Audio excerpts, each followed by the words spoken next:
Hey, what's up guys? Welcome back to another episode of Super Gaming Minute, the channel dedicated to all things Nintendo and gaming. Now I apologize, I've got a bit of a head cold thing going on here, so I might sound a little bit weird, and I probably look more deathly than normal, but we're just going to roll with it, okay? Today I want to bring you guys a video about my top 10 favorite Switch games so far. Kind of go over them with you, tell you why they're my favorites, and then I wanted to get an idea of your guys' favorite games on the Switch as well. The Switch has been around for close to 7 years now, and there's a ton of games that we could go through. So again, I want to know what your guys' favorite Switch games are. Put your top 10 in the comment section down below. While you're down there, don't forget to like the video and also subscribe to Super Gaming Minute if you guys like talking all things Nintendo and gaming. I try to upload a new video once or twice every week, so if this kind of stuff is your thing, don't forget to subscribe. Okay, let's start the list.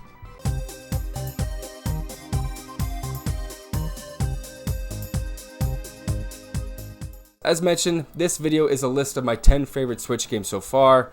They're in no particular order. I just grabbed my favorite 10 and then I'm going to show it to you again in no particular order. So don't fight in the comments with me about this one's better than that one's better than this one, blah, blah, blah, blah. Blah, blah, blah. Because I don't care. I don't care. Okay? Thank you. Anyway, first game up, I have Super Mario Maker 2. I never really got into the first one. I think I explained it to you guys when I did my entire Switch collection, but I never really did get into the first one for whatever reason. It just wasn't my thing. Every single level that I tried was completely ridiculous, unbeatable, or just really, really hard, and I couldn't really get into it. I didn't get into the whole making your own level thing, because at that point I already had enough. But getting this game for my birthday from my girlfriend, I thought I'd give it the old junior high try. And I'm glad I did, because I spent hours and hours playing this, make my own levels, trying to beat really, really hard levels. I know that sounds crazy because I was frustrated before with the first one about the hard levels, but this, I don't know, for whatever reason, I like to challenge myself and really make a sport out of it. So, Super Mario Maker 2, if you haven't tried it, which I hope you did, give it a go, because it's a great game. There's so much that you guys can do with this now. You can make your own complete game. You can make worlds up to, I think it's 6 or 7 levels. I could be way off on that, but you can connect them all to make your own map of worlds, which is really neat. I recently did my rendition of Super Mario Bros. 3, so it's on the same kind of pixel art as that one. I recreated levels that I thought would fit as a good sequel, so lots of fun. Definitely worth a playthrough. And it definitely deserves to be on my list of top 10, and it should be on a lot more people's lists as well. Out of all the Legend of Zelda games that came out on the Switch, this is my favorite, and you're probably not going to believe which one I'm thinking about, because no, it's not Breath of the Wild. It's actually Zelda Link's Awakening. Now, there is some frame rate issues with this. It drops to probably less than 30 frames per second at some spots. I really like the whole diorama feel. It's a really unique way to play a game. It's creative.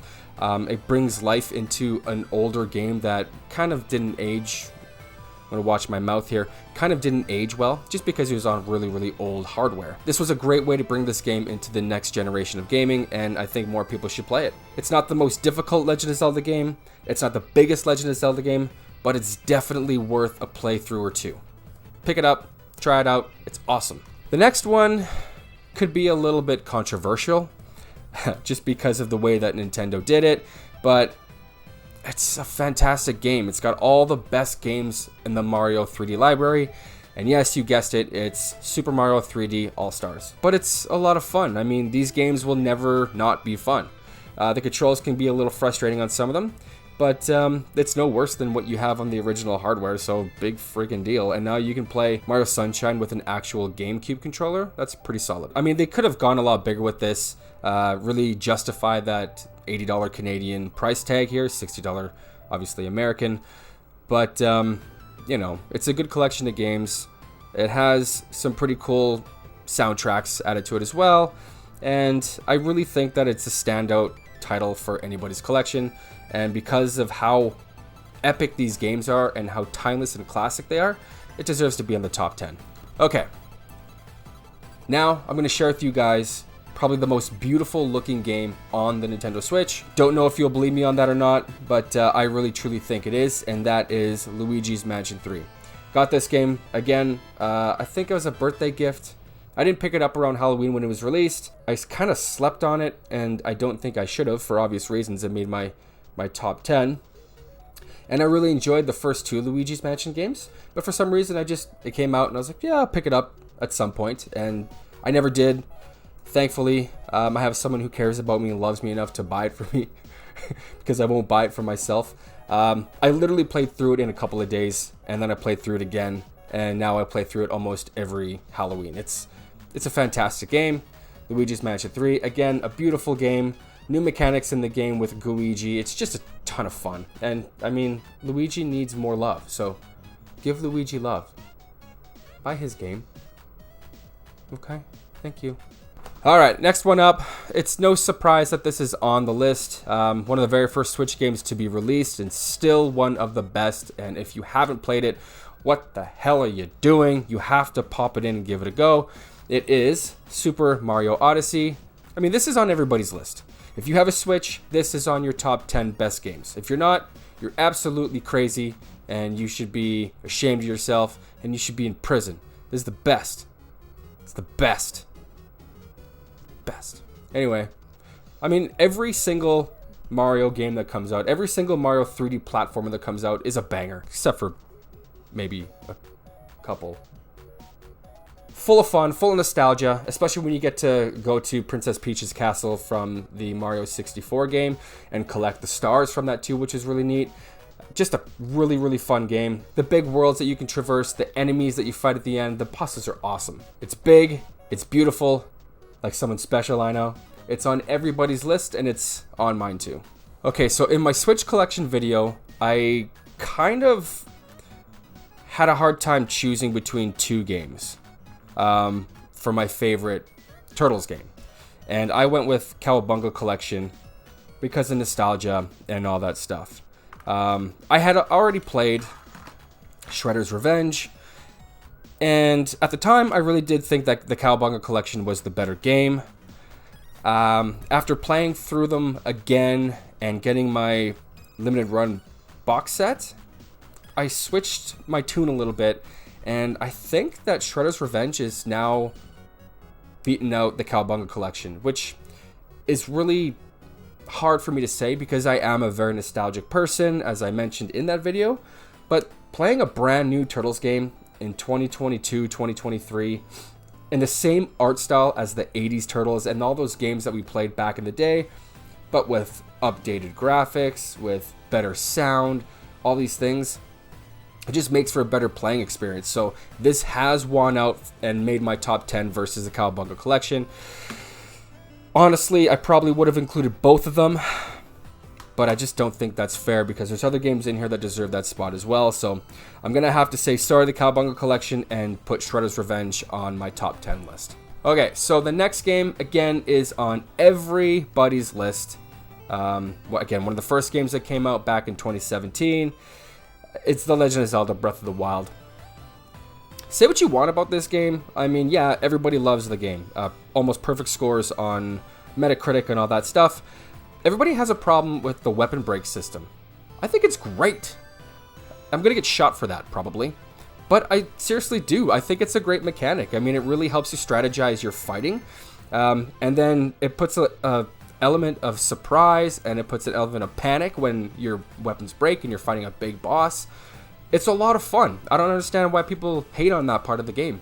I really hope they bring it back for Tears of the Kingdom, and I'm probably alone in saying that. I mean, it's a great game. The one thing I do agree with when it comes to the rest of the public is that they probably should have did more dungeons. The shrines are great. I hope the shrines return, but I hope there is a lot more traditional dungeons involved with the game of Tears of the Kingdom than they did with this. But what are you going to do? If they don't, I'm still going to love the game. Anyway, Breath of the Wild, fantastic game. You've already played it, but it's phenomenal. Alright guys, the next game is actually a digital game. I wasn't able to get the actual physical version of it because of the pandemic, and it was sold out everywhere. You probably already know what I'm talking about because of that sentence, but it was actually Animal Crossing New Horizons. I love this game. It really kept me sane during lockdown. I think we owe a lot to this game because of that. Now, this is the first game, oh actually that's not true, this is the second game that I put 100 plus hours into. Breath of the Wild was my most played game on my Switch until this came around, and again, that's probably because of the pandemic. But it's so much fun. I wish I can still get into it now.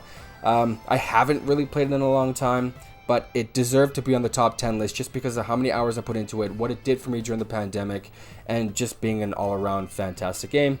Looking at it now, I really think I should probably play it, and I'm probably going to now.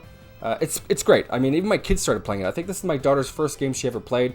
She loves the fishing aspect of it. She loves changing clothes and turning my boy character into a girl, which is kind of funny. Every time I turn it on, I'm wearing makeup. Great game. I mean, what a wonderful waste of time this is.